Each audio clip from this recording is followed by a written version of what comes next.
ఇదే చిత్తూరు జిల్లాలోని పీలేరు 60,000 జనాభా గల మేజర్ పంచాయతీ ఇది.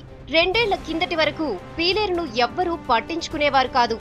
రాష్ట్రంలోని 294 అసెంబ్లీ నియోజకవర్గాల్లో ఇదొకటి అంతే.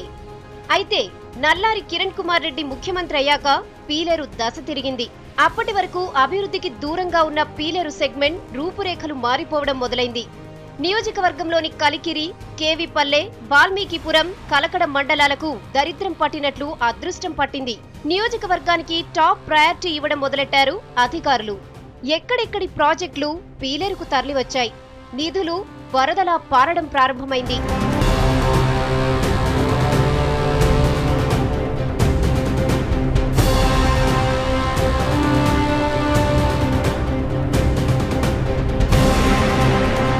వంద కాదు, 200 కాదు, 1000 కోట్లతో లెక్కలేనన్ని మెగా ప్రాజెక్టులకు పీలేరు నియోజకవర్గం వేదిక కాబోతోంది.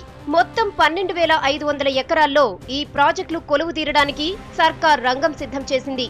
పీలేరు వాస్తవానికి ఒక మున్సిపాలిటీ కూడా కాదు, కేవలం ఒక మేజర్ పంచాయతీ మాత్రమే.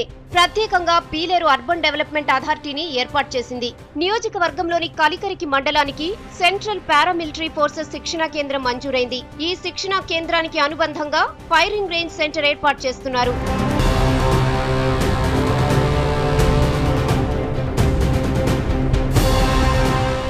ఆంధ్రప్రదేశ్ కు లేటెస్ట్ గా ఓ సైనిక్ స్కూల్ మంజూరు చేసింది కేంద్రం. మన రాష్ట్రంలో ఆల్రెడీ కోరుకొండలో ఓ సైనిక స్కూల్ ఉంది. అయితే మంజూరైన రెండో సైనిక్ స్కూల్ ను కూడా పీలేరు నియోజకవర్గం తన్నుకుపోయింది. నియోజకవర్గానికి 2 జూనియర్ కళాశాలలు మంజూరయ్యాయి. ఒకటి గుర్రం కొండలోను, మరోటి మహల్లోనూ పెడుతున్నారు. పీలేరుకు జేఎన్టీయూ ఇంజనీరింగ్ కాలేజ్ కూడా శాంక్షన్ అయింది. 60 ఎకరాల్లో 190 కోట్లతో ఈ కాలేజ్ పెడుతున్నారు.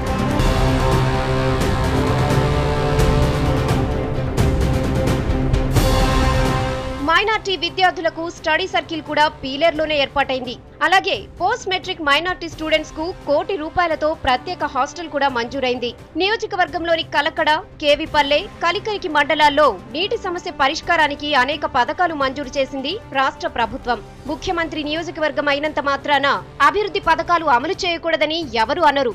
అయితే నల్లారి వారు రాష్ట్రానికి ముఖ్యమంత్రి. పీలేరు సెగ్మెంట్ మీద చూపించే ప్రేమ, మమకారం మిగతా 293 నియోజకవర్గాలపైన చూపించాల్సిన అవసరం ఉంది.